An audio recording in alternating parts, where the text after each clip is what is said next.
and today's episode is going to be about the life in the Empire, and of course we mean the Imperial Empire. So yeah, that's what we're focusing on. Unfortunately, we do not have a recording for Tom's section of the playthrough because I'm stupid. We are recording the gameplays with Twitch Studio, and you need to set a screen that the program will be capturing. Mm-hmm. And instead of Oblivion, the game, I set it to capture the Oblivion launcher.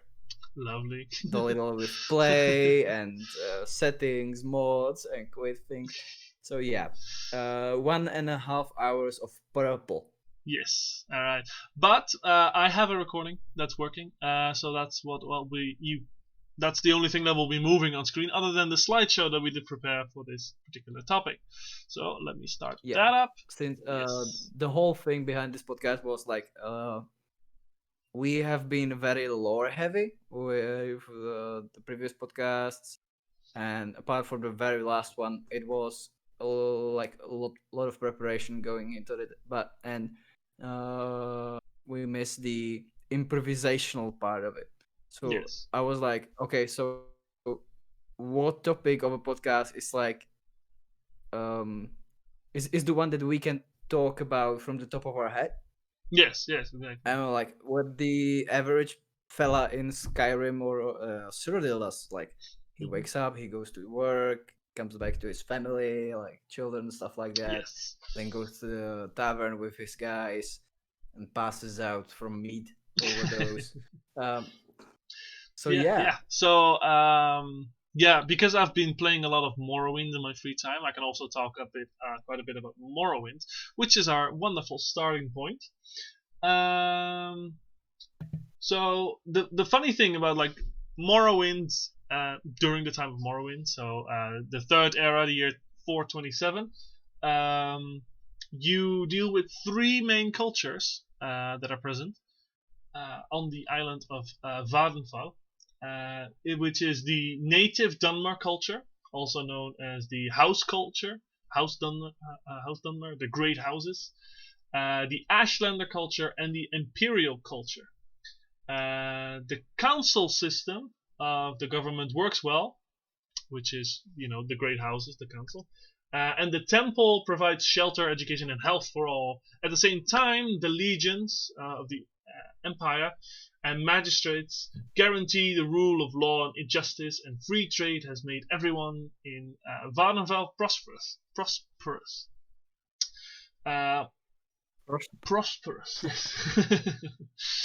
You see, before this time, Morrowind used to be an agrarian aristocracy, mostly free farmers and herders. And choose simpler words. Like none of us. These are like the words of the people themselves. Okay, that's the funny part. The people themselves in game use these words. So basically, it used to be farmers, herders, fishermen, all ruled by the great houses and their noble councils. But when the empire came in, they basically just created a huge economy based on about trading and shit. So the reason Vattenfall only recently opened up its borders. At first it was closed as it was considered sacred ground because it's where the Red Mountain is, Vattenfall.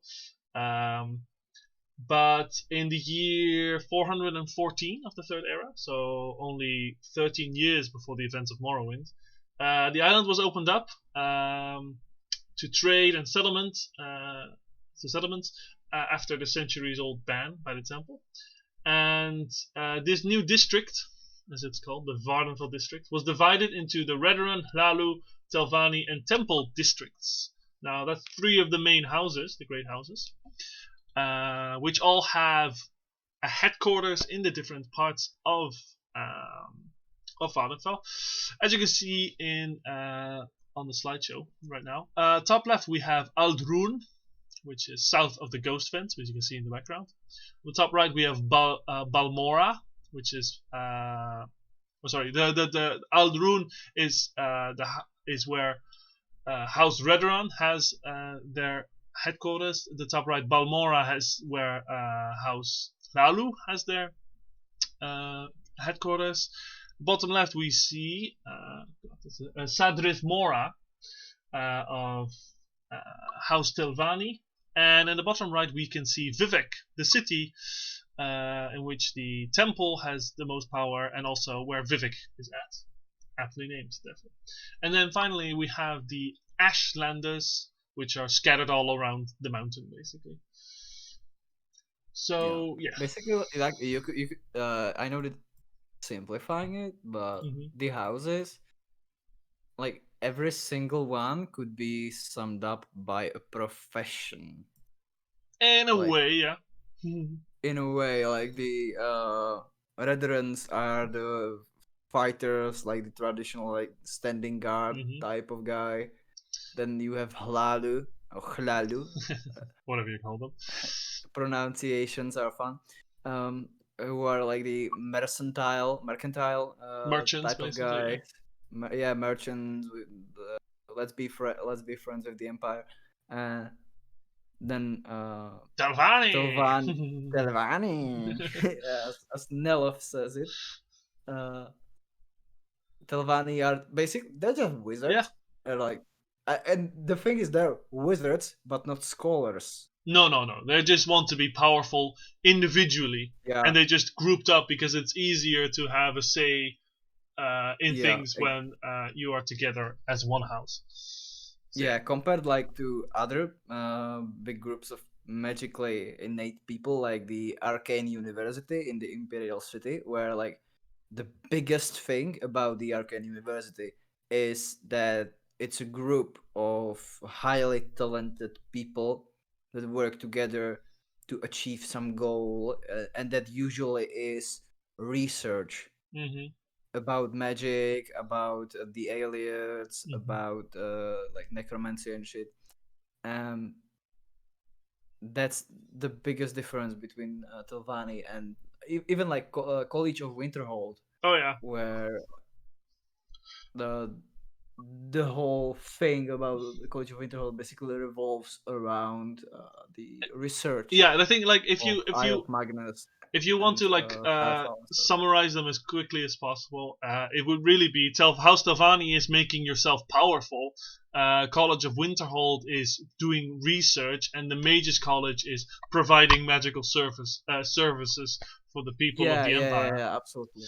Like this is what we talked about before the stream, that every single guild in Cyrodiil is a service.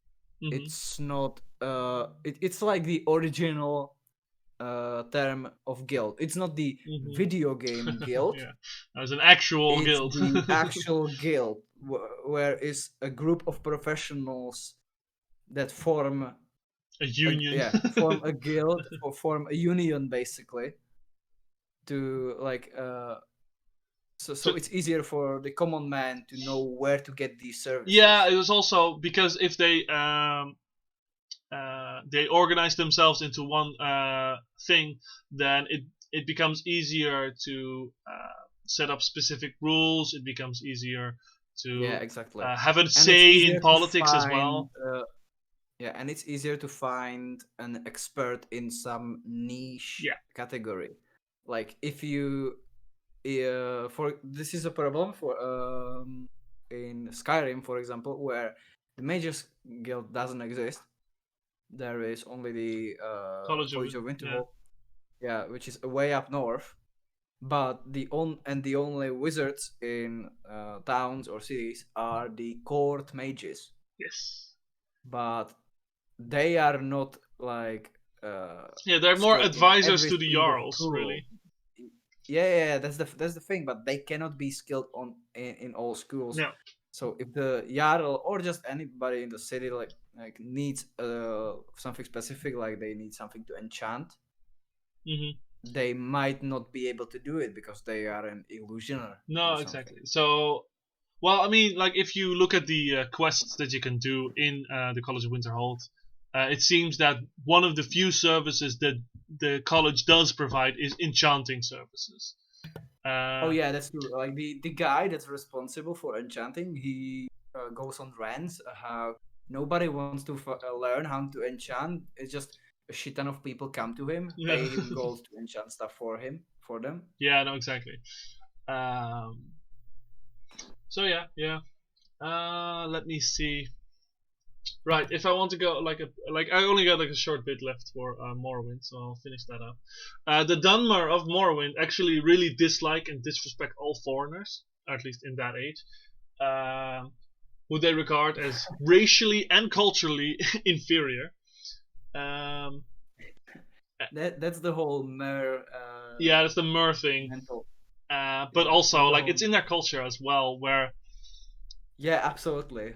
I mean, they have a great culture, a very advanced culture, and Advanced is a strong. yeah, well, it's different. it has a very Like, strong. advanced with The all- Dunmar have a very strong parallel to the Japanese. I mean, they even closed off the country just like the Japanese. Yeah, So and also they ride giant bugs. I don't know about the Japanese if they ride giant bugs. Have you ever heard of the giant enemy crab? Well, yeah, I know that. I know that the Dunmar do. I'm not sure the Japanese do. No, that's the whole. No, that's the thing. It was like there was a game in like 2000 early 2000s that was to be released, and it was marketed as historically accurate. Okay.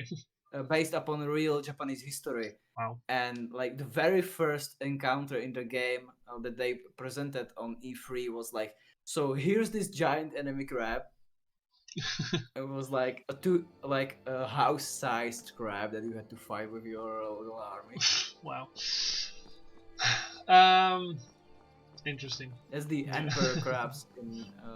Yeah, no, I know. Like, if you look at the top left picture, that big building over there, that is actually the carcass of an emperor crab. Huge ass Yeah, crabs. it's really thought big. to be extinct by now. Yes. Distinct. The majority of the population in Morrowind is actually gathered in the high uplands and the fertile land, the river valleys of central Morrowind, especially around the inland sea. The island of Vardenfell is encircled by the inner sea and is dominated by the titanic volcano Red Mountain. This is all stuff we already know. But the majority of the population on Vardenfell is actually in the hospitable west and southwest coast, especially centered around the ancient city of Vivek. The rest is like it varies. Like there's desert wastes, arid grasslands, volcanic badlands, and of course the nomadic Ashlander tribes. So the people. With you mentioning the fertile lands, Mhm. it would be nice to point out here that, as all living things, Dunmer need to fucking eat. Yes. And what do they eat? Ash jams. Exactly. Depends highly where they live. Yes, very true. Their diets could be that are extremely varied. From the what's its name? Salt rice. Oh, saltris, yeah. Yeah, salt rice. Oh, no, it is salt rice. Yeah, no, my bad. Rice? Salt rice. Yeah. Yeah, salt rice, which is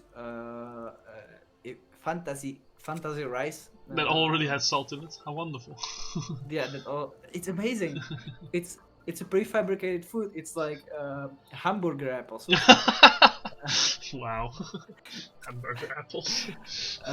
So yeah, ash yams, as the name again suggests, it's sweet potatoes that grow in ash.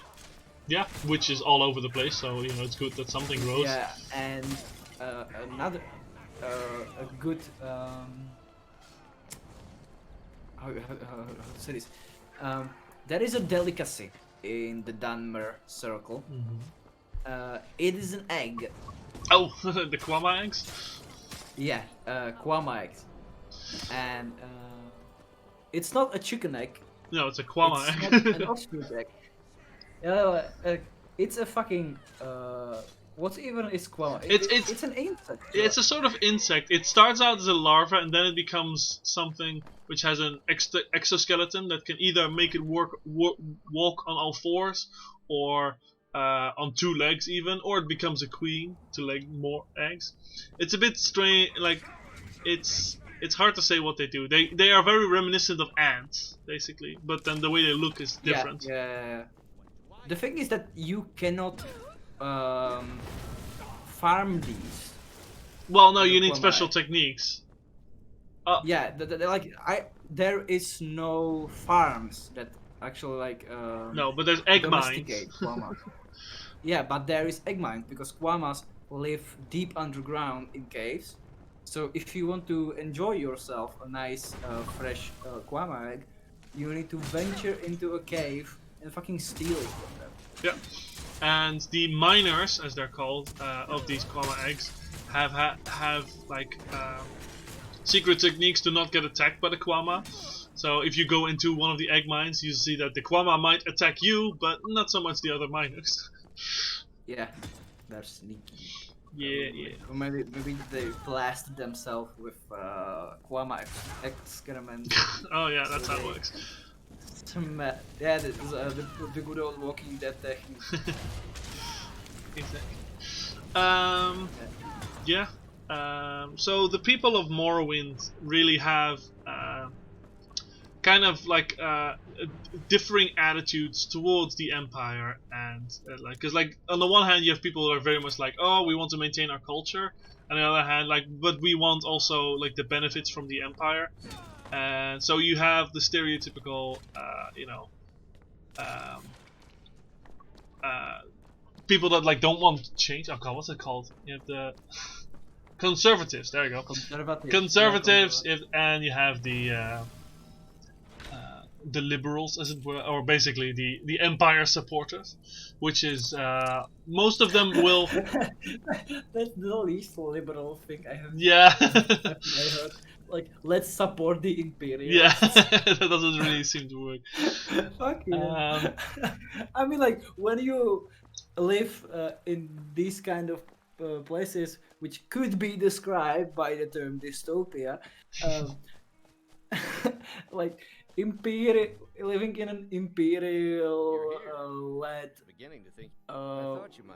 Empire. I would say Morrowind would be described as a ghetto. So yeah, that's fun.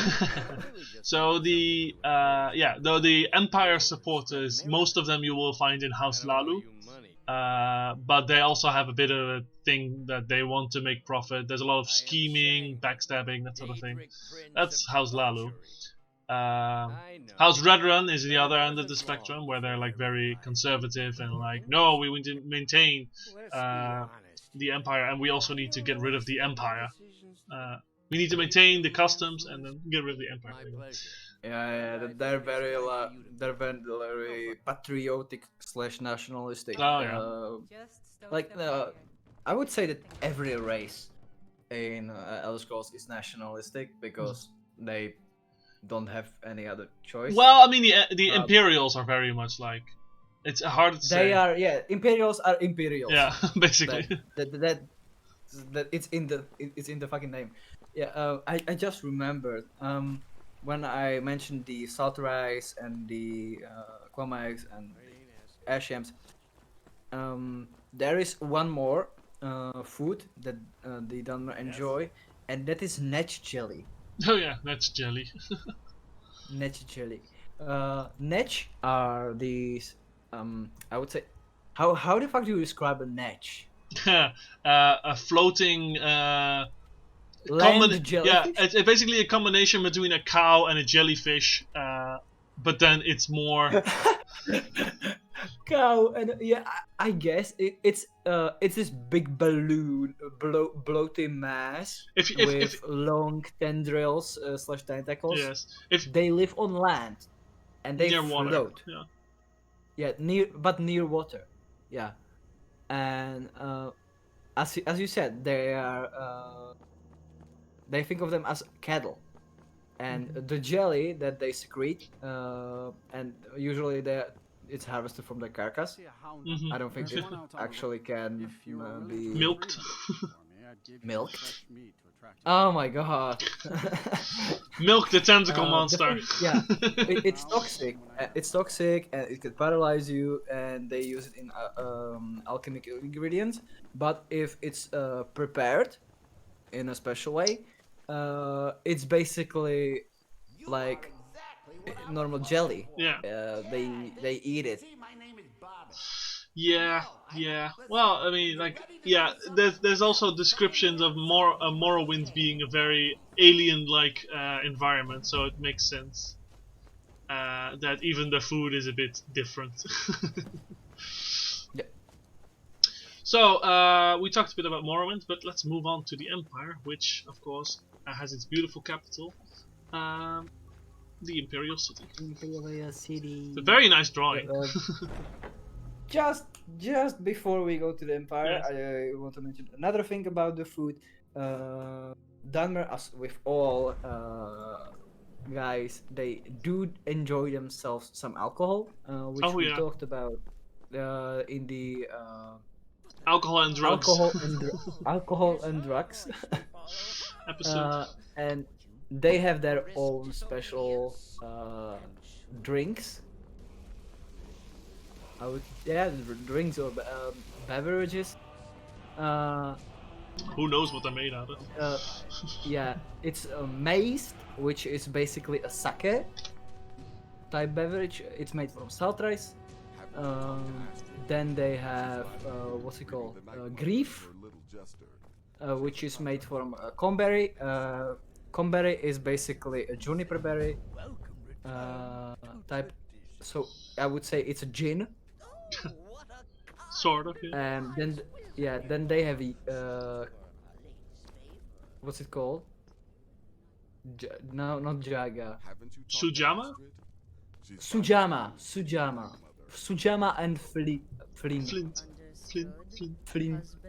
Flint is a whiskey, and Sujama is I don't know how to. I think it's never described what it's made from. No. But from the description, it's like extremely potent, strong, and it elevates spirits. It sounds to me like tequila. It elevates spirits. Ah, yes, tequila. What? Elevated spirit. Yeah, absolutely. Like, give yourself a shot of tequila, and you could bet you could fist fight a dragon. Uh-huh. Well, if you want to learn more about all the alcohols, we One have a shot whole of episode tequila. about that. One shot of tequila may not be enough. You might have to Get a few more. down it with a moon sugar. Moon sugar. Let's make straight up skooma. Let's do this. Oh, right. I should also probably mention that one thing that's very prevalent in Dunmer culture is slavery, which is like the standard workforce. You didn't mention slavery. Yeah, I kind of skimmed over that. That's one of the most defining features, other than their Daedra worshipping styles. Yep. They really like. Well, they also like the tribunal, but like they really like when some people work for them. Yes, exactly. So that's a funny thing, because in the Empire, slavery is illegal, but in Morrowind, it is very much legal. Because it's technically the East Empire, and they have to make different laws. Yes, and I can tell you exactly what where it came from, because Tiber Septim was basically, while he was busy conquering Tamriel, Morrowind was also kind of falling apart on itself because they were weak here and there, and so they needed to become stronger. So Vivek just like, okay, we're gonna become buddy with the Empire, and we will be part of the Empire, but only if we keep our traditions and whatnot. And here, to make the deal a bit sweeter, here's Numidian for you, and that's how Tiber Septim got Numidian. It is the Treatise of Armis. Originally it basically stated that yes, it is going to be part of the Empire, but the majority of rules followed will still be Dunmer rules. In fact, if I pull it up, here you go. Imperial law and Great House law coexist in province, but whenever Imperial law and Great House law conflict, the rules followed will be in favor of the Dunmer Great Houses. So it's if you look at the actual terms of the treaty, it's kind of interesting from if you've studied law. It's a Geneva Convention. That came after a war. This is just like, okay, we need to cooperate, otherwise we're gonna die. It's because it's funny because the Morrowind was like falling apart on its own because like it was internal conflict, but from the outside, Tiber Septim was actually kind of a bit afraid of Morrowind because everyone knows the Dunmer are strong fighters and they're fucking crazy with their Daedra, and they have 3 living gods. So Tiber Septim was kind of like, do I want to do this or not? When he started his campaign, Vivek immediately was like, okay, let's become buddy-buddy. But yeah, so that's why slavery is still a thing, because it's part of Dunmer culture. Unfortunately for the Khajiit and Argonians, which are seen as nothing more than slaves. Luckily, in the game Morrowind, you can free them for a large extent. Yeah. So, the Empire. Tom? Hello, Tom? It's awfully quiet suddenly. Hold on. Oh god, he's in the toilet. Of course. So, what can I say more? Oh right, what the Empire now has in Morrowind is that they do have an elected king, as it were, which is a representative.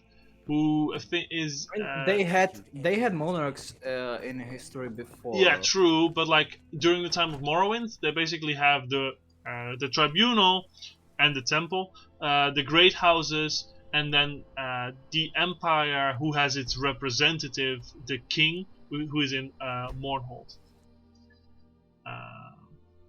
Yeah.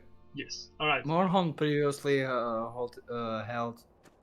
Morrowind even previously was the seat of power with Queen Baranzaya. Yeah, Baranzaya was the first monarch. Yep. And then she had like bunch of children who monarched after her. Wow, English.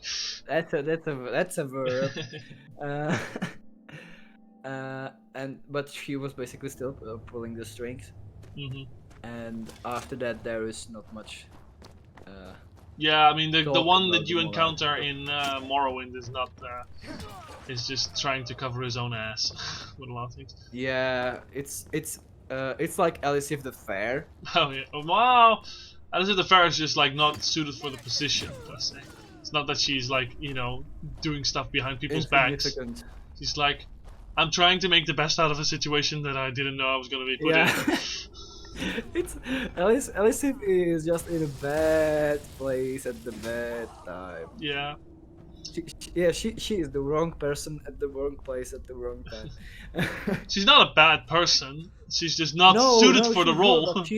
She's a housewife. She's not a war leader.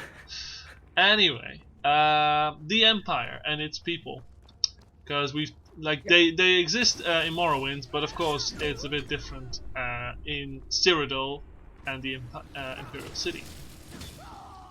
That is true. But since Oblivion is the game that we have, I think collectively least played on, and well, I mean, I technically have, but it's been a long time for me. Yeah, I played, but not that actively. It's still extremely fun, but the lives of the people, like compared to Morrowind and Skyrim, are how to say this, like constricted. Yeah, it's kind of funny because in Morrowind they actually don't have schedules; they just stay in one spot. No, they don't. But they talk a lot more. Their dialogues yeah, the dialogue tells you so much about their lives. Whereas Morrowind, well, I mean, you have to like derive a lot from what they do. You can see. Exactly. Like in Oblivion, you have to derive. Like in Skyrim, their schedules tell you all. Because in Skyrim, for example, if there's a blacksmith, he wakes up, he goes to the forge, and first he melts something, then he spends time at the forge, he makes some, then he went to the shop, he comes back, goes into the house, eats something, then he goes again to the forge, spends some time there, and then he goes to the tavern. Yeah, and like drinks his ways away. Drinks, takes, whatever, goes home, goes sleep. So Yes. Rinse and repeat.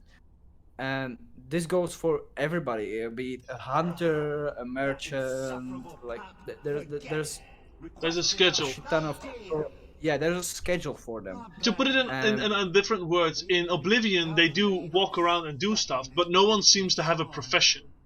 Other than, the ones that are like, specifically a store owner or someone who's like, at the mage's college doing some kind of research. Other than that, like a lot of people who you see in city, you don't have no idea what they're doing. There's some farmers. There's barely any blacksmiths. Like there's a few, but like they're not as noticeable as in Skyrim or as in Morrowind. The blacksmiths in Oblivion, they wake up in their house, go down to their shop part of the house, and stay there. Yeah, that's all the merchants, basically. They just stand at the thing. Which is, for some stores, makes sense, such as, like, bookstores, like convenience stores, like general goods store, that makes sense, but not for other things, like a smith. Artisans, not for artisans. No, and they should be like which is not to say the game makes a bad portrait out of it, but to again talk about the things that the people actually do. Since this is de facto the capital province, quote unquote, of Tamriel,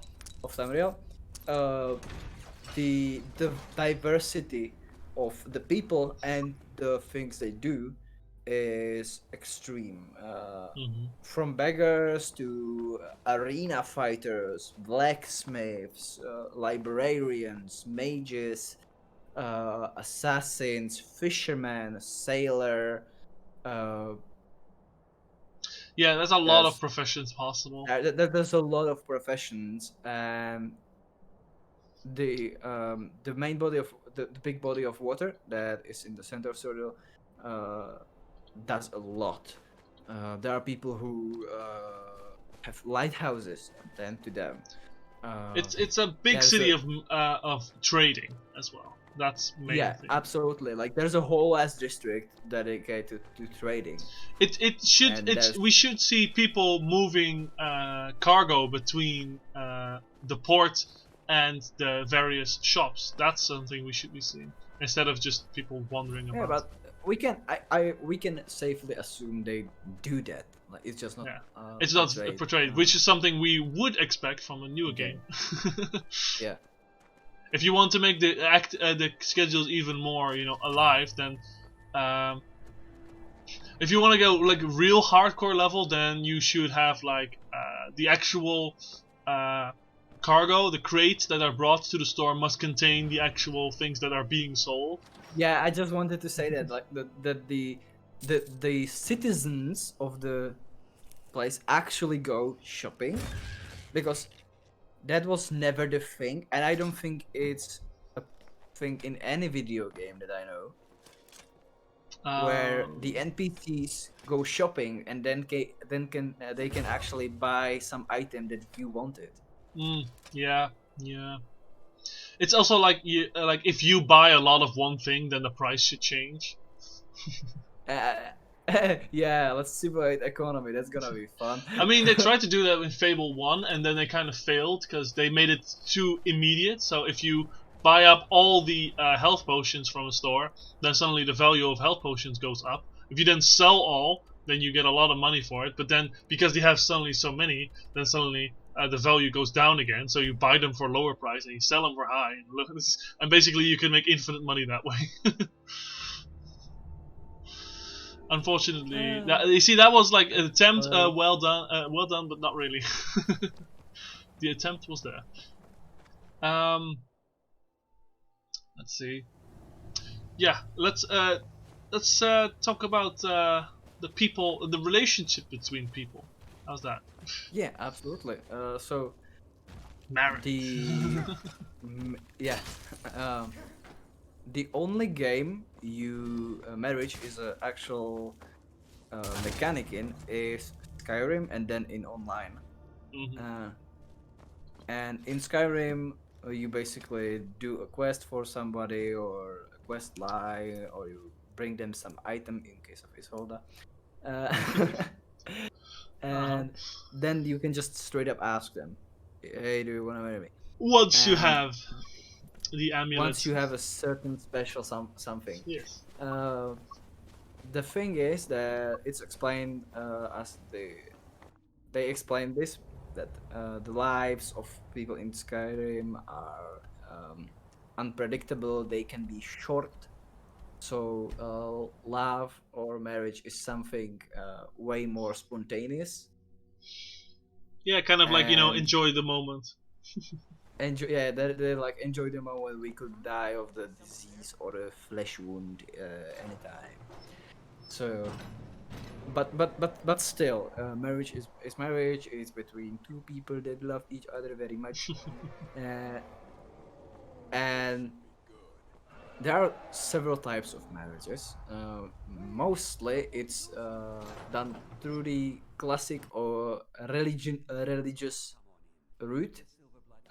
Where the 8 divines, everybody given something, and there is one specific divine, Mara, who has marriages under her wing. Excellent. So if you want to marry somebody, you come to the temple of Mara. You ask the priests nicely. They sell you an amulet of Mara that you need to wear and then give to your I think to your beloved.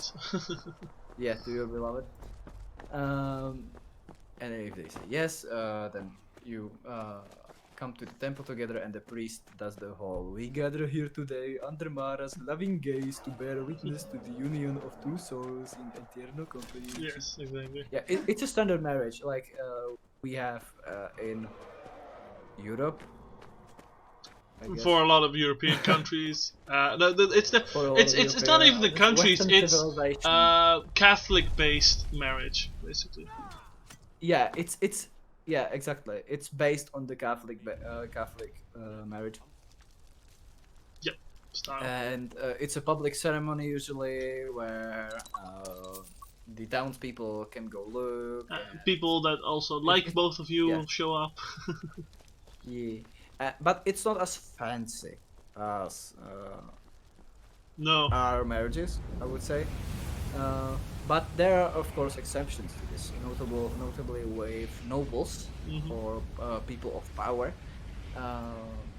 This is a big case in the quest Undying something. I forgot the fucking Yeah, the Dark Brotherhood quest. Dark Brotherhood. It's. Good question. What is that called? Unfortunately, right now our standard sources are not fully operational because. No, UESP is back online. Oh, it's back online for now. Who knows? Let me see Skyrim, because apparently you're not able to find it quickly enough. No, I'm not. Oh, come on. Oh, whatever. So, of course, there can be big ass weddings, as is notable with BDT. There is a big wedding in Solitude that you attend in one of the Dark Brotherhood quests, where you need to assassinate the bride to be. Yes, it's the quest is called Bound Until Death. Aha, that's the one. Bound Until Death. So there's this big ass wedding where they sit on thrones under a fucking Gazebo. altar or whatever. Yeah, Gizabo. Gazebo. I think that's what it's called. I don't know. Architecture is not my strong point. Nor is English. Oh fuck that. I'm trying my best. It's alright. What do you mean alright? We kind of understand what you mean. It fits the Skyrim, you know. Yeah. I think Oblivion NPCs don't have accent, right? No, if any accent, they should have a Roman accent, and they really don't. So. Like Italy. Oh my god! Imagine if Oblivion NPCs had Italian accent. Let's see. You stop right there. You violated the law. Stop right there. You violated the law. Oh, that's more Spanish. Oops. Stop right there. You violated the law. Can you imagine if they do the hand thing as well? Gods. Yeah, I was doing the hand thing. with the sword and full plate armor. Hey! Yeah. Like he's like holding the sword with the fingertips. Oh, come on. Let's stop with the stereotypes. His shield with another, and he like comes up to you. You're in the market. You just stole an apple, and he like leans back and does the. Yeah. Hey, fafanculo! That kind of thing. Anyway, let's go back to Tamriel. Oh, fuck yeah. So, there are several different cultures do weddings or marriage differently. The men have it somewhat similar with the whole Mara thing and to love each other. It doesn't matter where you're from. It doesn't. Yeah, matter you mean the who human. are. Yeah.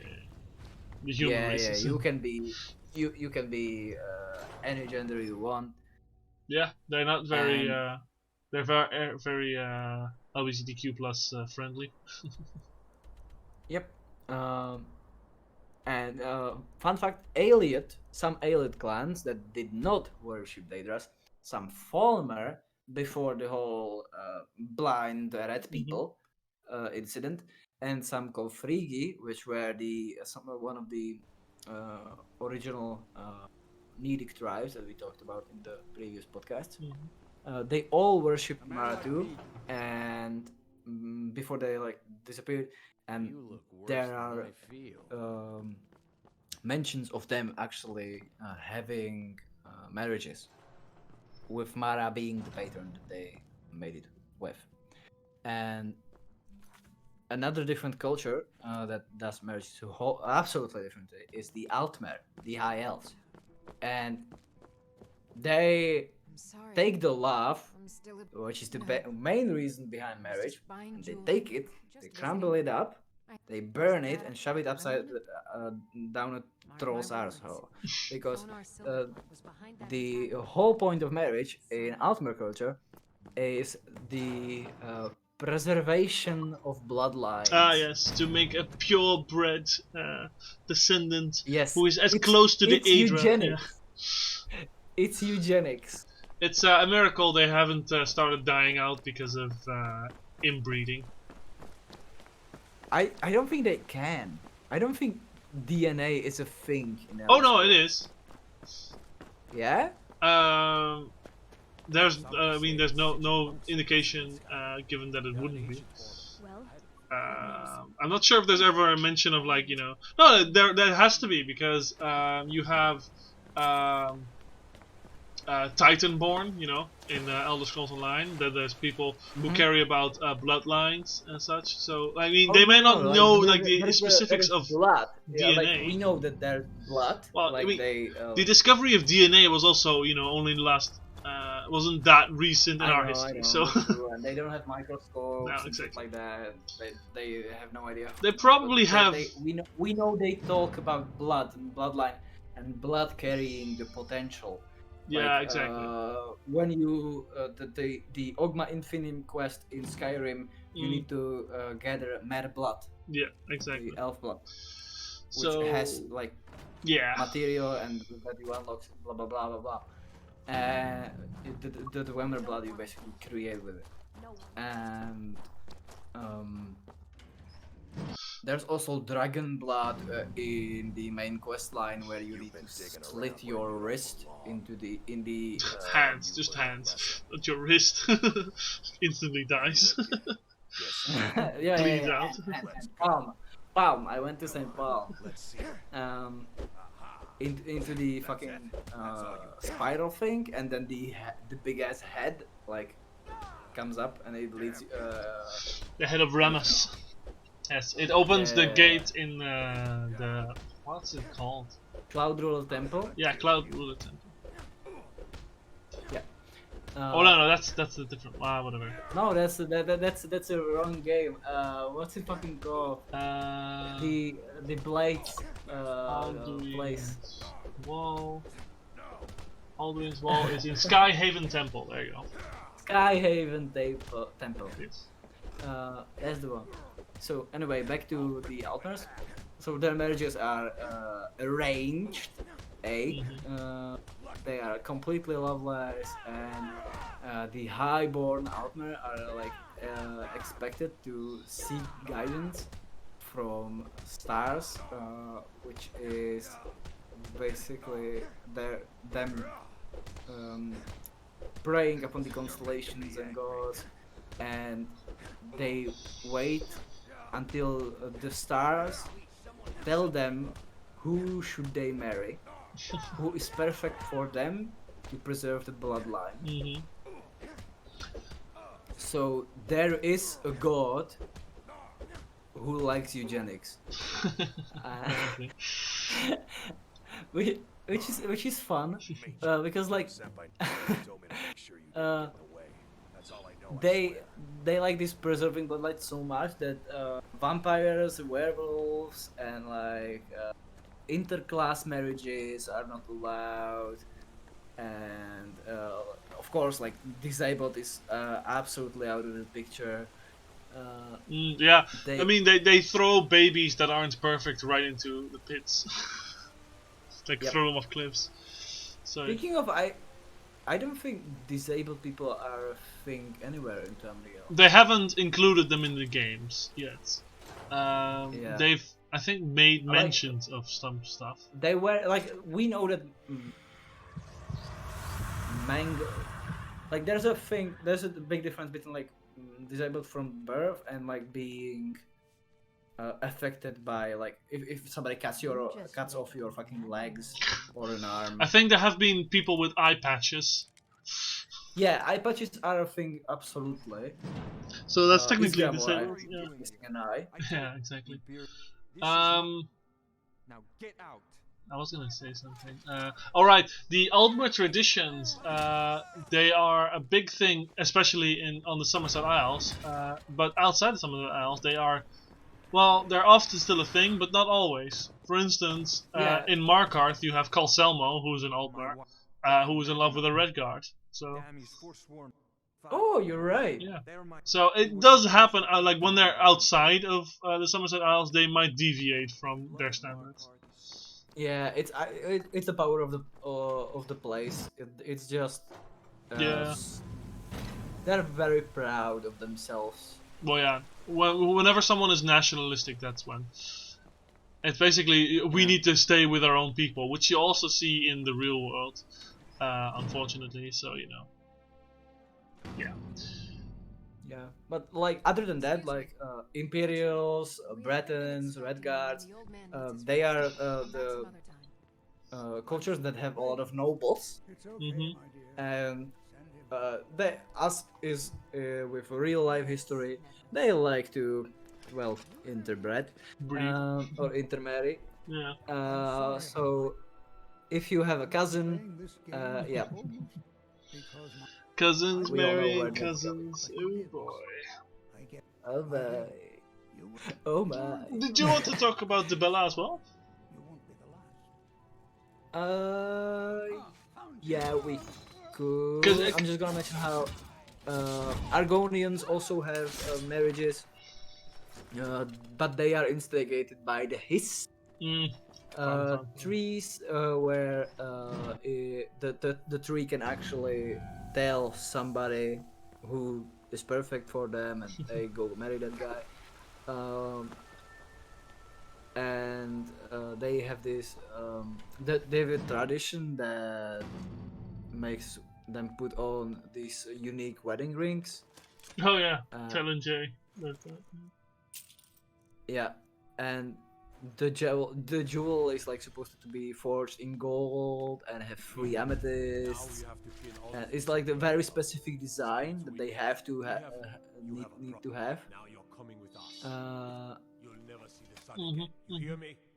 It's And like it's like the ring is their marriage basically. All right, President. Because there's a quest line. I don't know in which game it was where you need to retrieve the ring, and they make a big thing out of it. I mean, I know you need to get the flawless amethysts in Skyrim for I think that's the one. I don't know. It's been a while since I did that quest. By the way, you have to get, like a lot of the coming up slides are yours things. So do tell me when I need to go to the next one. Currently, I have the one with the Bella. Where are you? The Bella. Oh yeah, that's good. Keep that. Got a problem with a prisoner? Since the Bella is another divine that could be associated with marriage because she is the divine behind love. Yeah, beauty and love. The standalone. And yeah, sex. beauty and love. Speaking of love, sometimes you love more than one person. Where orcs come, that's where orcs come in. Since they are somewhat tribalistic, there is the whole thing with the war chief having a harem, basically. That's as far as I'm willing to go, Wow. because I don't want to talk about harems. Okay. We just talked about eugenics, so hello Twitch, don't ban us. Oh right. Twitch is annoying like that sometimes. Oops. Love you, Twitch. Love you. Twitch, not Twitch, the Bella. Different kind of god. Yep. The Bella and her worshippers, especially her priests, are very skilled when it comes to interpersonal relationships. To a point where people write to these people for love advice. And there is a very special piece of lore called the Lore Master's Archive, Courting Practices in Tamriel, where it's a series of letters written by struggling people to a Sibyl of the Bella called Augustine Villain. And they're asking for love advice. And it's hilarious. I highly suggest, if you have the time, go read it. It's called Lore Master's Archive, Courting Practices in Tamriel. It's yeah. It's got some gems really in there. It's got gems is an understatement. Like there is a guy who asks if it's okay to love more than one person in the eyes of the Bella. And that more love the better, isn't it? And I mean, there's an Argonian who's like, "Can I love a harpy?" Yeah, but the guy with the polygamy, he has the little PS on the bottom of his letter, and the PS says, the first letter of each sentence is not a mere coincidence. We know where it is and how to get it. And if you read the whole thing, the first letters of each sentence, it reads through pain. And the Sibyl Augustine says, as to the other matter, see me Thursday night after the service. This guy is going for BDSM lessons. Indeed. I mean, It's fucking amazing. There's more to this. There's like this. There's a noble that fell in love with his companion, and since they're both male, he's like worried that he's going to get ostracized, and if this strange love is okay again in the Bella's eyes and stuff like that. And then there's this line that he has that I am a loyal follower of the ancient tradition of my people, but I respect those of yours. I love my homeland, but I wish Morpha would have one more hand to comfort my grief. Yeah, you and I disagree on the interpretation of that statement. So I think it's futa. I think it's just that he wants more lovers. Yeah, that's probably also a thing. Yeah, as you said, there's the Argonian who like. Hey, Protected let's heart. leave some for the people if they want to read it themselves. Yeah. But it's absolutely It's a good amazing. read. Lore Master's Archive, Curting Practices in Tamriel. Yes. Moving on. To go from there, when two people are married and they love each other very, very much, they sometimes have babies. They do. Now, children were not a thing in the previous Elder Scrolls game because it's how to say this. Well, it's more things to implement in the game for one, but it's also Yeah, it's more things to implement, but it's controversial Yeah. because there's this whole thing to if we implement children and they're just another NPC, people are gonna kill them. yes, it's an RPG, so you should be able to do whatever you want, including attacking children. But if you actually enable killing children, the media and Karens of our world are going to shit their pants and ban the game, especially for us who live in the European Union and have to listen to their stupid laws. That, and then there's the other option where you implement children and make them unkillable or undamageable. But this brings up this is not immersive. Yeah, no, exactly. That's why that was one of the first. It was one of the first very popular mods. Oh yeah, that's why how you have the second picture. Because there is a very special little girl Wow, brave. in Whiterun, Brave, the piece of shit. She is a bully. I'll Bullies. I'll fight it. I'll poor fight anyone. Battlehorn. I'll fight anyone. Elders, children. I don't anyone. give a shit. Yeah, she's a piece of shit. So anyway, children are a thing now, and they always have been. But what do children do all day? They just play? No, they fucking don't. Well, Some of what them do do. our children do? Yeah, but that's not the. I would also like to play all day, but that's not what we do. And sadly, right now, we can't even do the thing that I want to talk about, which is education, school. Ah, yes. Because children, at least back in my day, which was a year ago, spend most of their time in school.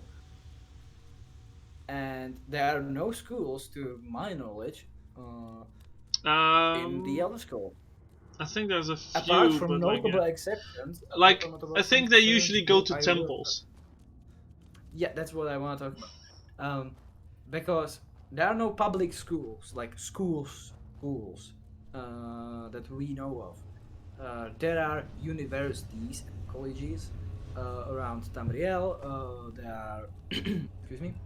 There is a Bard's College in Solitude. There is the College of Winterhold in Winterhold. Both of them are in Skyrim. There is the Arcane University in the Imperial City, and there is Get ready while I have a word with our one favorite more outsider. It wasn't easy. that I forgot. Blessed with the old magics. But it's in Cyrodiil and it's some university, and that's supposed to be a normal university, like a school.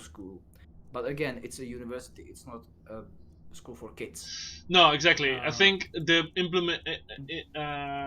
implication is mainly that children stay with their parents and are taught by their parents until they become a certain age that they leave their parents and then maybe go do something else. Like That could join guilds. Or there are actually Finally see the sky um, and make many theories to this, because historically children would go to churches. Religious people like priests, like the guy that you call father, but it's not your daddy, would be the guy that teaches you who teaches you the academic side of things, not the life things like math, how to read, how to write, as I said, religion, about the world, about the dangers of life and stuff like that. That is what they would probably be taught in these temples, namely the Temple of Julianus, because Julianus is the divine of logic, mathematics, and also I don't think magic. That's wrong one. He does give yeah, him. he's the smart. He's the smart one. He's a smart god.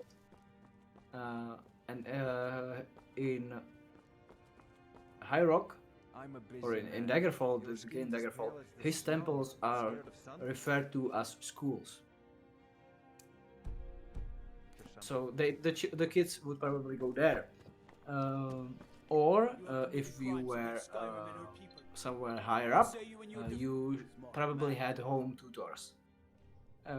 In Skyrim, there are books who talk about that talk about these tutors, and they make it sound as it's a common thing for Skyrim children to have home tutors. Which is not that hard to comprehend, since the Jarls usually had their court wizards, and for somebody to be a court wizard, they had to be highly educated. And it's not a far stretch that this court wizard would be the personal tutor of the Jarl's children. Yes, you do see it with in Morthal. The court wizard there, the new one, does seem to be tutoring several children in the village. But that's only if they have like aptitude for magic, I think. Yep. Speaking of magic, we mentioned College of Winterhold, which is a school of magic, and we mentioned it 3 times already. Yeah. But it's a full-on school. It's not an organization. It's not a guild. It's a school. You go there to learn. They have teachers from every school. They hold lectures. They have programs for the students. Yeah. It's they teach you the basics of everything, but then you choose what you research yourself. Yes. And then you go from there. They they do expeditions. They support the students' actual. Yes, there's actually in-game. Research I'm not sure if it's in the unpatched version, but if you have the patched version, it does show up where you can actually see the some of these lectures that the teachers there actually give, and you can sort of attend and listen to what they have to say. And it seems to be. Sometimes it's actually useful. Yeah, sometimes it is. Not as useful as the lecture on wars, but who knows? There's a lot of these. There's actually four students that you get to meet, and they want you to help them with your with their experiments to advance It does. and stuff It like that. showcases that they have a lot of. They do a lot of research and experimenting in the college. Yeah, absolutely. Like we said before, it's more college. So this is a real school, and like, but you get to be here like once you're actually adult. Yeah, Of it's a course, real college. if That's what it you- is. Yeah. But of course, if you're a kid and you manage to burn down your house with a fucking fireball, the Mages College will get you, like, because if you manage to do that, your potential is through the roof. So they will try to catch you and Take care of you. hone your hone your potential. But what about the kids that don't have parents? Well, we know that orphanages are a thing. Yes. In Riften, there is an orphanage. The question I have, which was pointed out by the amazing Lady Nerevar from Tumblr, in her notes on literacy in Tamriel article, is that the children in orphanages actually have better education than kids in cities, because the kids in cities, all they do is run around all day unless the parents actually manage to somehow herd them into the temple to learn something. But these kids in the orphanages, they are tutored by the caretakers all day long. So They have actual like lecturing and such. Like you can see that, like, other than Grella the Kind, the other caretaker actually does teach the children stuff. Yep, and they have like books around to learn to teach the kids. Speaking of books to teach the kids, Oh yes, there's kids need to learn to read. yes. Well, not just kids. There's sometimes some Even the uneducated adults. yes, such as barbarians.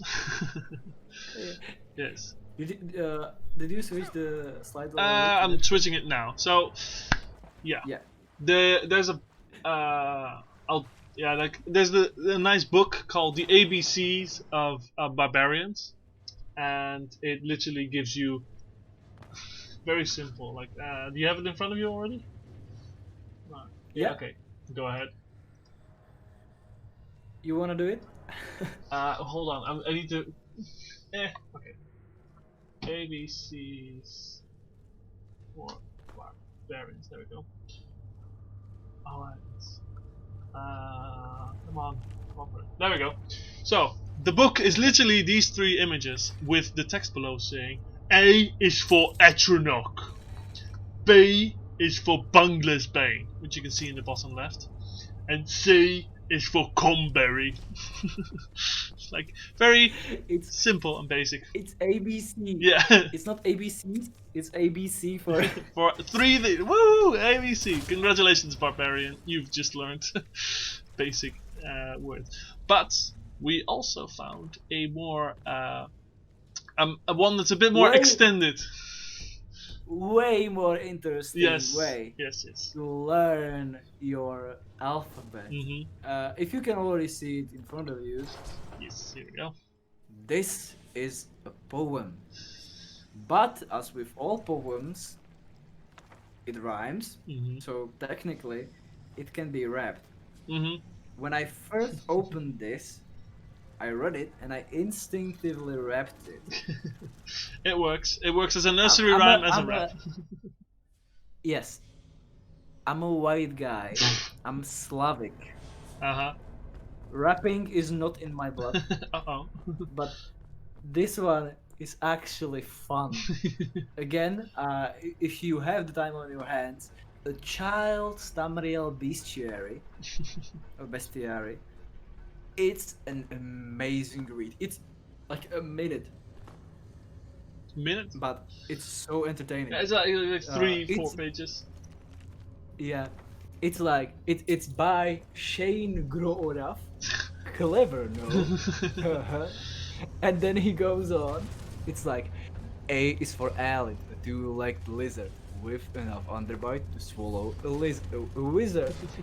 B is for Banekin, a mean Daedric minion whose masters are found in the plains of Oblivion. C is for Kaurus, big bug of snowlands. Don't try to pet it, he'll slip off your hands.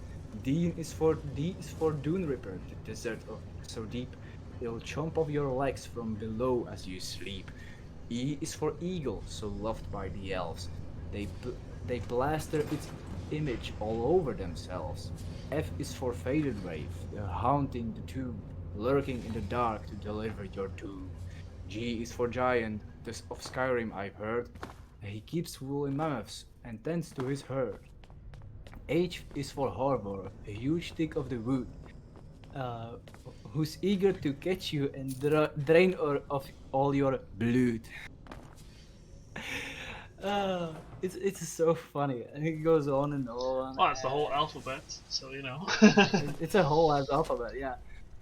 You could. Some of them are easy to rap or just read. Some of them are fucking tongue twisters. Oh yeah, I'll continue a bit further, and then you'll see the tongue twister already. I is for imp, an obnoxious pest, who will fry you with spells for the sake of a jest. J is for jackal, who haunts Bankorai, with a mouth at the right height to nip out your eye. K is for Kwama, in Morrowind found. They live in bug tunnels far beneath the ground. L is for Lamia, snake egg of the wild, who hopes she might corner a young little child. M is for Mudcrab, annoyance ubiquitous, nasty, unpleasant, ugly, iniquitous. N is for Nixhound, pack hunting bug, alchemists render the flesh to make drugs. O is for Ogre, whose wits are dim, but if one should catch you, your prospects are grim. Yeah. Oh god. P is for pigs, relatives of the boars that wood elves will ride instead of a horse. R is for raven, dark nocturnal totem. I hear her scan talk, and so you can quote him. S first is for Spriggan, a root bark and bow. It hides in the thicket, it's watching you now. T is for Thunderbuck, fast-switching beetle. Its pincers will get you, so it's serrated evil. U is for undead necromancer slaves. Apocalypse comes when they rise from their graves.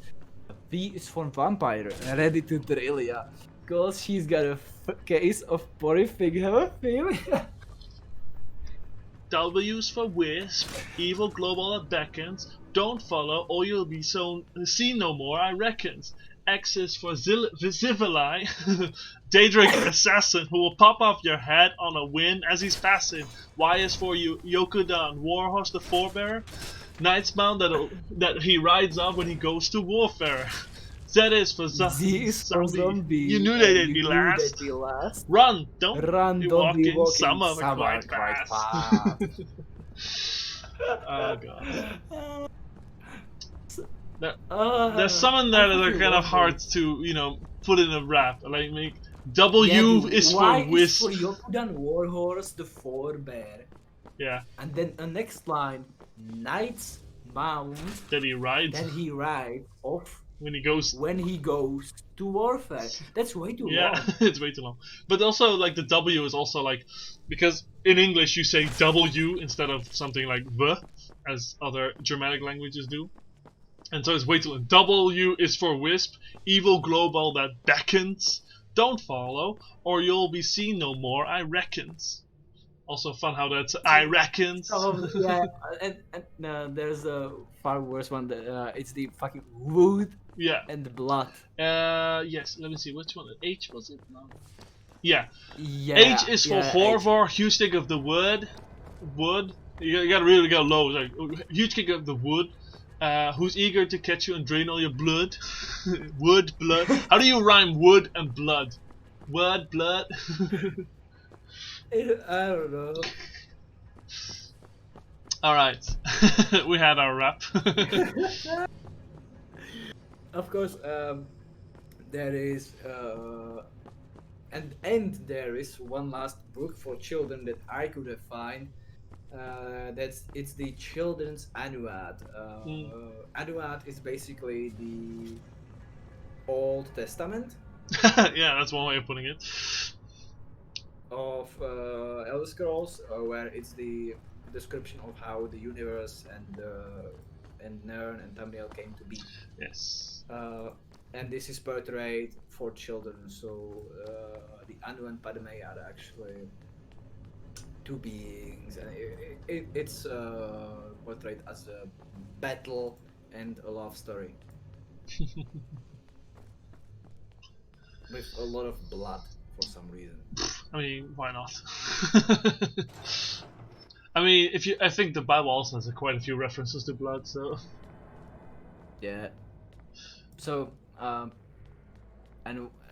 we talk about children, and when children grow up, they come to be adults. And what do adults do? Work. Work. There is again shit ton of professions, as is in real life, but in Skyrim they are way more in your face. That is the correct phrasing, yes. In your face. Yes. Especially near the beginning, when you actually get out of Helgen, you travel down to... Might want to get a bit closer to the mic. Oh yeah, sorry. When you travel down to Riverwood and you see the scenery unfold before you, you see the wood mill on the left being powered by the river with a big ass saw and Railof's family working there. On the right, you see Sven and his grandmother tendering. What's the fucking? I'm word? I'm not sure what you're trying to say here. She's on the ladder rack. Oh, tending. Yeah. Tending, yeah. Tending the ladder. Tanning the ladder. Tanning the ladder. Tending, no. Yeah, she is tanning the ladder whilst Sven is a bard at the local inn. Yep, but he helps her out too, and Sven's grandmother gets her furs from Fyendal, the hunter that lives Behind them. behind them, exactly. There's also a trader in Riverwood. There's a blacksmith, and there's a tavern, and basically every single person that lives in Riverwood has a profession, and they actually fulfill that profession. Yes, you see them do it. You see even Faendal does go out at 5 a.m. in the morning, and he starts going around looking for stuff to hunt. Yep. So. But I don't think. Yeah, he actually shoots rabbits, foxes, and stuff. Yeah, no, he's just set to aggro on all animals. So if they come within his vision, then yes, he will attack them. Yep. Thank God the dog that the tavern owners have is not an animal. No, it's no. He's also the only elf in town as well, so. Yeah, he is. That he's a bossman, right? He's a wood elf. Yes. A bossman. Yes. And if you go north, you start. Or not you don't start. You will encounter. You will encounter a big ass town in the middle of a fertile field called Whiterun, and surrounding Whiterun is a shit ton of farms. Mm-hmm. And on these farms they have crops and wood mills and animals, stock, from chickens to sheep, and that's it, because no other, maybe goats. There's no sheep. There's cows, yeah. There's chickens, and that's it. And goats. Yeah, goats. You've got the axe. But yeah, there's also a meadery. 2 meaderies actually. Excellent work. Yes, there's 2 types. There's the Blackbriar meadery and the Honeybrew meadery. Blackbriar and Honeybrew. Honeybrew. Honeybrew meadery. So So yeah, like if there's a shit ton of things to do. Yeah, no, like, you actually have Skyrim. farmers who work the land, but then you also have actual owners of the farm who supposedly do management behind everyone's back, and also promote good connections with the Jarl and such, which is what Nazim is supposed to be doing. Yeah, Nazim is one of the Oblivion type NPCs. Well, the thing is, he had a manor originally, but then they removed it and kind of forgot about now it. he sleeps in the fucking tavern. Yeah, he sleeps in the drunken huntsman's inn. He should have a manor like behind the building that you can see here on the right, but they kind of forgot about it. Yeah, but like if you go to the other big cities, you will encounter, more other farm owners who actually do go to the farm every day and talk to the people there. And when you actually enter the city, you're hit with a plethora of different unique. You get hit by the heat of the forge on the right. Yeah. As you said, immediately on your right, you're with Ariane Avenici and her father's blacksmithery. Well, I mean, it's her husband. Her father is up in the Jarl. Yeah, that's her husband, and her father is up at the Jarl's place. That's the balding guy. You're right. Oh, yeah. Proventus. Yes, exactly. That's her father. That's her husband? Yeah. Nice bearded guy. Why not? What? Why did I think I don't know. both of those guys were her dad? She's got two dads. It's possible, but no. That's actually she refers to him as husband, and he refers to her as wife, I think. Really? Yeah. That's interesting. So anyway, he actually manages the shop inside, and she's the one doing the work. Yeah. Well, I mean, no, like it's like stated, like she is all made by a qualified smith. Yeah. She's actually a very skilled smith. Not as good as the other smith in town. Yeah, but that's it's like she says herself. It's like not he's working with a magic forge, so it's a bit cheating. That's true though. There are other shops in town. There's the Drunken Huntsman you mentioned, which is run by two Bosmer brothers. Yes, one a hunter, the other marksman. Yeah, Fletcher. Marksman things like bows and arrows and light armor and stuff like that. Yeah, he's basically got a double job. He both does hunting and fletching. Fletching being the making of arrows and selling, also bow stuff. That's kind of cool. You still there, or are you gone again, Tom?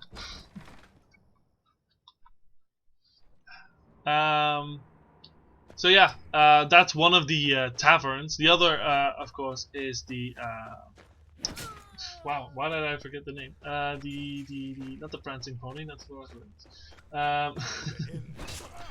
the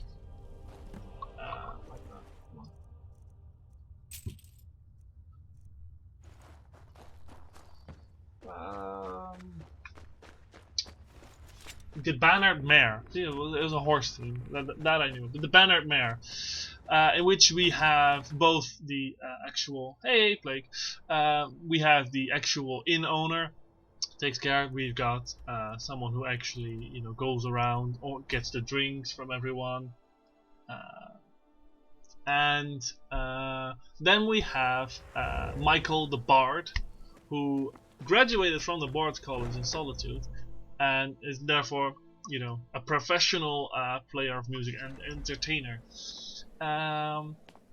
And to whom does he entertain? Well, to the people of the town who come to visit at night, which is nice. They come sometimes in the morning as well, but in the evening, most people come to the tavern and eat, which is actually historically accurate as well. That was a thing that happened in medieval times and before that. So, it's. There you are. I just finished talking about the bards and the inns. Oh, the bards, yeah. That's actually a big part of the Nordic culture. Together with, because their environment is quite unhospitable. So hearty food and drinks go down way better when you have company. Yes, the hero of epic tales. It's basically he's an entertainer as well as a news bringer. Just like if different exactly, like if you succeed in your quest as Dragonborn, he will actually the bards will actually start singing about the return of the Dragonborn, or eventually also the defeat of Alduin.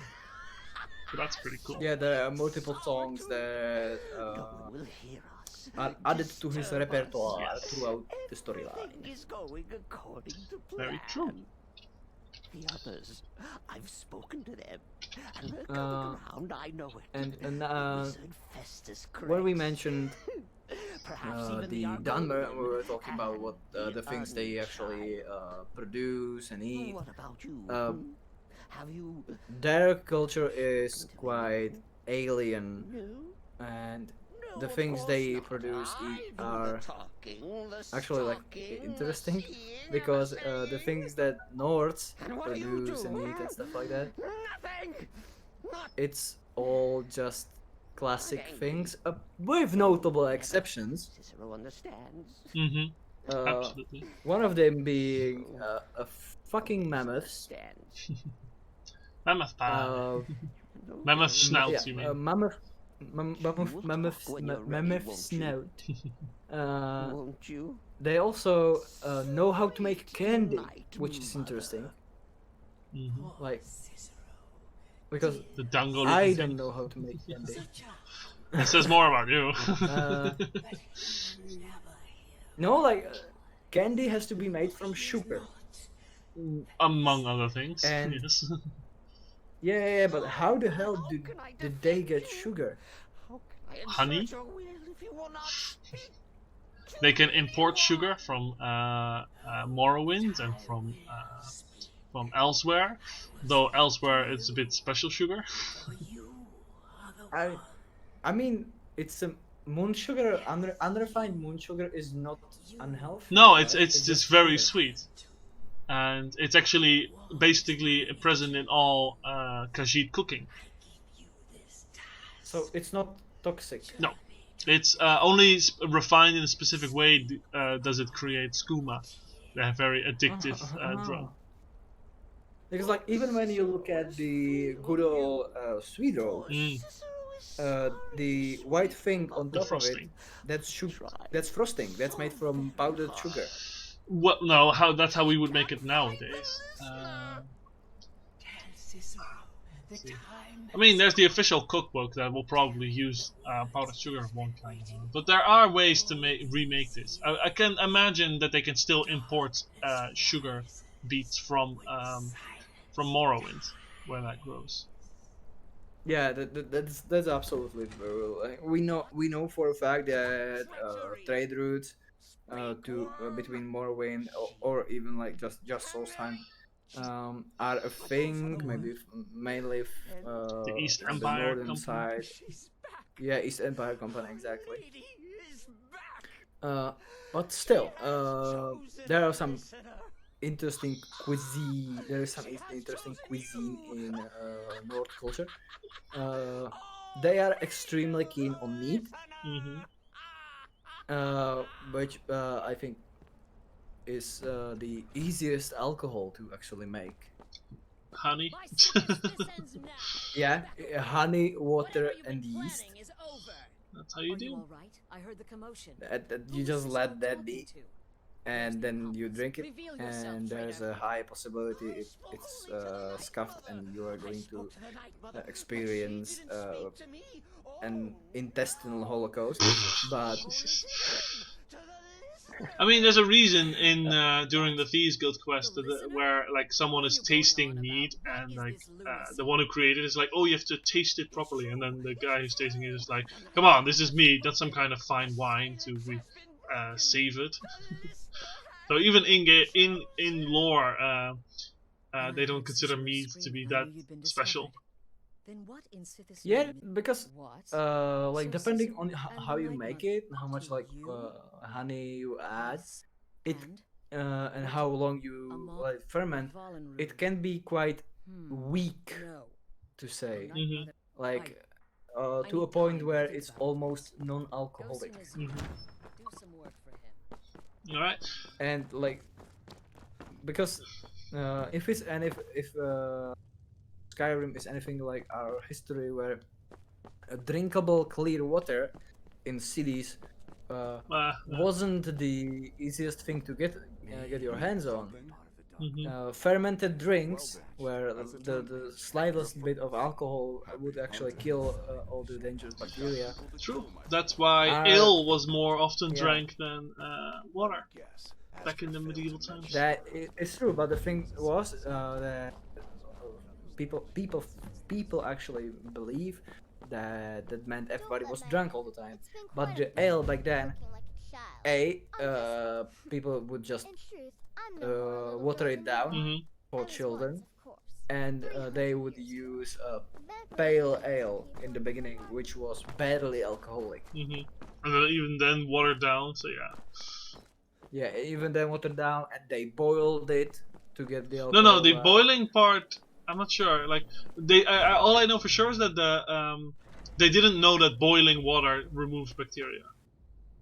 No, they did it because they made it into a meal. They actually prepared. Like that, yeah, they added milk, flour, and butter. Lovely. Basically, they made bechamel and stirred that in, and voila, you have drinkable bread. Yeah. But back to the interesting cuisine. There are some creatures in Skyrim that are how to say this, edible. Do finish up quickly because we're already over time. Oh no! Mammoth, which is a mammoth. Then we have Horker, which is an oversized walrus. Yeah, walrus, or just big ass seal, and some interesting people eat skeevers, big ass rats. Yes. There's also people who eat chorus though. Oh yeah, cows, mud crab. You can absolutely eat mud crabs because it's crab. Just a crab. You just have to clean it a bit because there's mud on it, but other than that, it's fine. Yeah, what's the name of the dish? It's like lobster thermidor, right? I don't remember the exact name of the dish. Yeah, but it's like mud crab thermidor. A fancy as mud crab. Mud crab. So yeah, that's my part. Yeah, no, that's the end of today's podcast. The recording also just ended, so that's perfect. Yeah. Thank you all for watching this more relaxed style. For next episode, we're gonna have another special episode, and we are thinking about doing some challenges in both, some quick, short challenges in both Oblivion and Skyrim.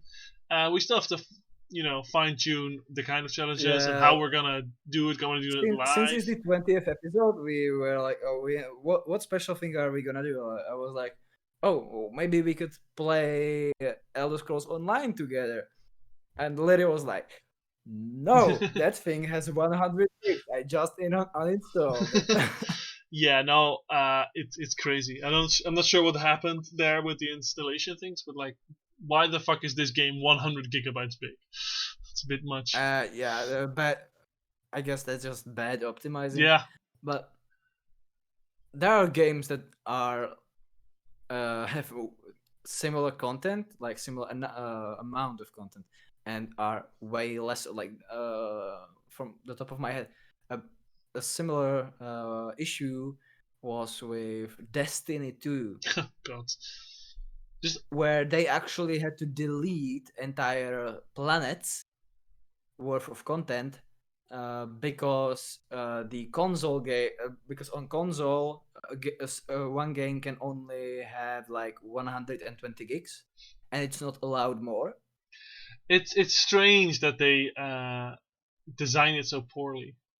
Like, oh, let's update, and then just keep. Look at fucking the newer Call of Duties. They have like 200 gigabytes. Why? Doing what? Where do they take these 200 gigabytes? It has to be so poorly optimized. Yeah, no, exactly. Like, where does it go? What is so desperately needed? That's so much space. Like when you fucking Monster Hunter World has 20 gigs. The whole game. Yeah, no, exactly. Like, how many cinematics do they have that are not like pre-recorded? Like, or are pre-recorded? Things that are pre-recorded are like take way too much space. Actually, yeah, the pre-recorded things take up a lot of space. Yeah. Because it's a 4K recording that's like if it's more than half an hour. Yeah, no, like if it would be better if it is recreated in engine. That takes up less space. Exactly. That's the thing with what's it called? Metal Gear Solid. Yeah, no, exactly. Metal Gear has the most cinematics out of all games. Like together, you spend more time in cinematics than in actual game. If you somewhat speedrun it. All right, we should end the stream and then we can talk about this more on our own. So back. Yes. Special episode. We're gonna come up with some challenges, stupid challenges, challenge runs in Skyrim and Oblivion. All right. And see you next week, everyone. Bye bye. Yeah. Bye bye.